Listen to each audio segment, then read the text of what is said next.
Hello guys, welcome back to my first blog. मेरा नाम सचिन गौतम है। मैं हरियाणा में रहता हूँ, हरियाणा गुड़गांव। आज से मैंने भी यूट्यूब की दुनिया में अपना कदम रख दिया है। अब देखते हैं आगे क्या होता है। आप लोगों ने अगर प्यार और सपोर्ट दिखा दिया तो हम भी एक दिन एक अच्छा खासा यूट्यूबर कहलाएंगे।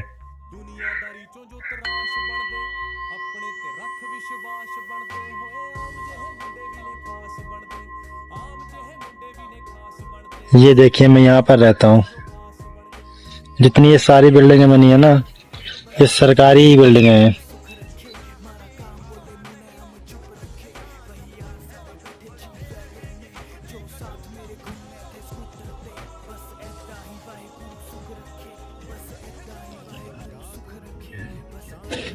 प्लीज आप लोग मेरा सपोर्ट कीजिए।